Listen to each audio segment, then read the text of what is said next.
Good day, everyone. I'm sorry I couldn't make it last week. I was not in a good headspace to tell a story.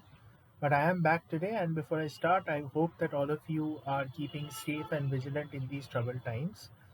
So, the story I've got for you today is by one of my favorite authors, Neil Gaiman, and it's called The Wedding Present. And you can find it in the introduction of his short story anthology, Smoke and Mirrors. So, here's what happens. Gordon and Belinda are newlywed, and they've just come back from their honeymoon, and their wedding euphoria is still there. They still remember that Belinda's father, under the influence of alcohol, put up a slideshow about the families. And so they are sitting in their house and they're unwrapping all the presents and whatever they've got. And they're done with the ones in boxes and packages, and now they've moved on to the ones in envelopes. And one of these is a mysterious envelope which just has Melinda and Gordon's marriage stamped on it. And inside is a typewritten sheet of paper on one of those old typewriters, the ones that they don't make anymore, but the ones that are easily distinguishable because of the fact that the type is such. And it's just a description of how they've gotten married. Belinda decides to keep it in a box file with a white rose, the invitation card they sent to people for their wedding, and the menu of the wedding. And she keeps all of this in a box file and she keeps it somewhere safe. Now, in this manner, they complete 2 years of matrimony, and Belinda gets off the pill. And shortly after that, she gets pregnant and gives birth to a daughter, Melanie. Melanie's birth prompts the coming back of her mother, who comes to take care of the baby, just to see the baby and to take care of the baby. And one day they're sitting and chatting, and Belinda goes up to the attic where the box file is kept, and she takes it out and they start browsing through it. And she finds this mysterious envelope again with just the facts written, and she takes out the sheet inside. But here is where it gets interesting. What's written in the sheet is not what was written before. According to the sheet, Melanie was a last ditch attempt to keep Belinda and Gordon together. And a Pekingese had bit Belinda's cheek, and it was so badly scarred that she had lost her beauty, and the cheek needed to be stitched up. And there was nerve damage also in the cheek. So she had lost her beauty, and the marriage was on the rocks. And that night, when Belinda and Gordon are going to sleep, she asks Gordon, "Why did you write what you wrote in that envelope?" And Gordon's like, "What are you talking about? I never wrote anything." And Belinda is like, "I don't know. I saw something radically different from what was written earlier, and I thought that the only possible way that you could have done it is write it yourself." And she's like, "There's the box file. Take a look by yourself at it."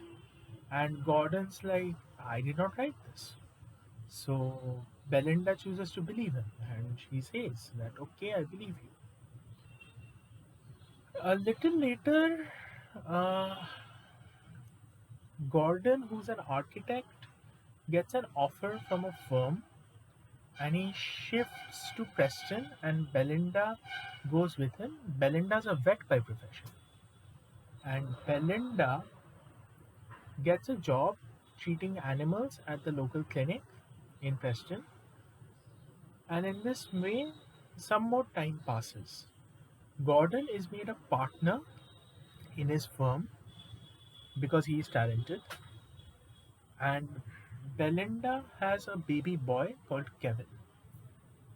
And one day, out of curiosity, she goes and finds the box file again, and she takes it out and she goes to the contents and finds that envelope.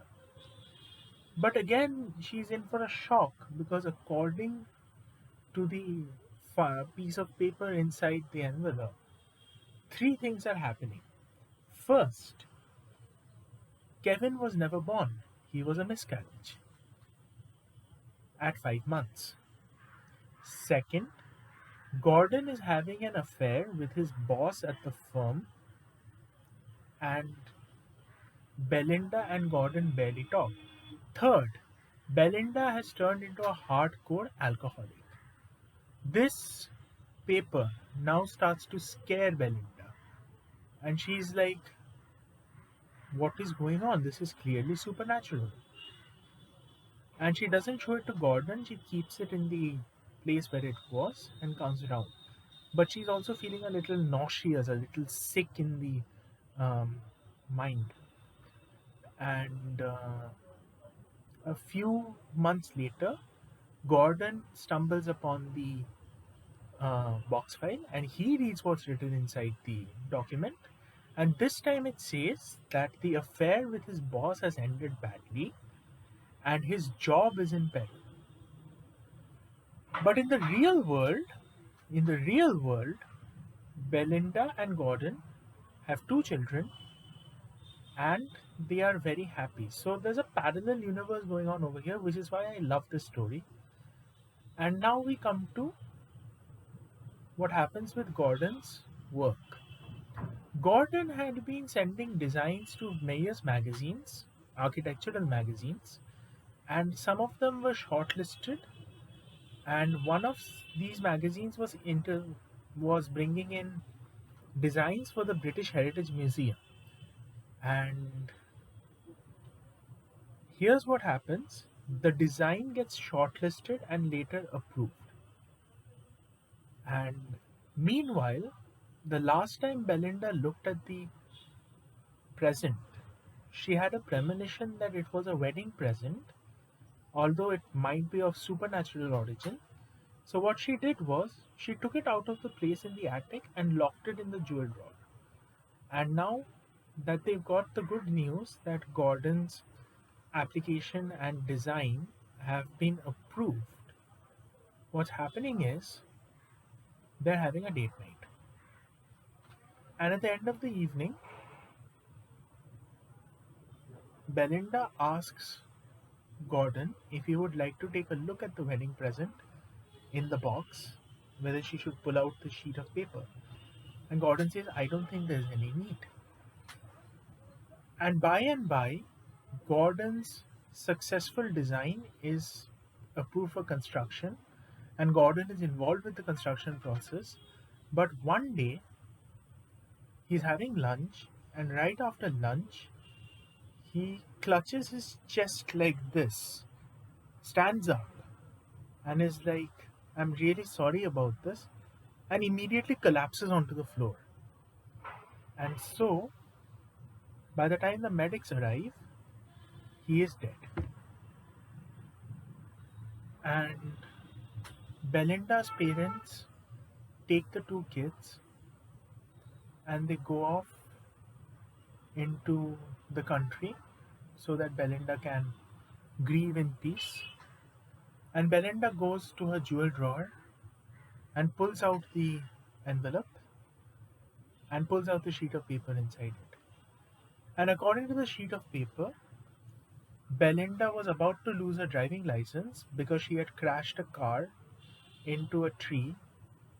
Melanie's room had yielded sheafs of pound notes, and if Melanie was asked about this money, she would just clam up and retreat into the room, glaring at her parents. So they don't know where this money has come from. As I mentioned earlier, Kevin was a miscarriage in this universe, and Belinda had a scar on her cheek. And Belinda comes down into the living room, still reading the piece of paper. She puts it back in the envelope and she's sitting in front of the fire and she's remembering how Gordon used to light open fires in the living room. And suddenly she takes the envelope and she throws it into the fire.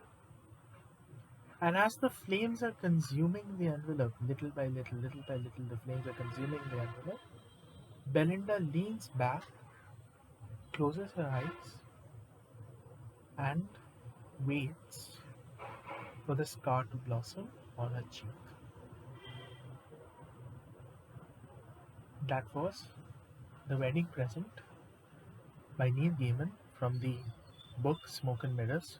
You can find it in the introduction.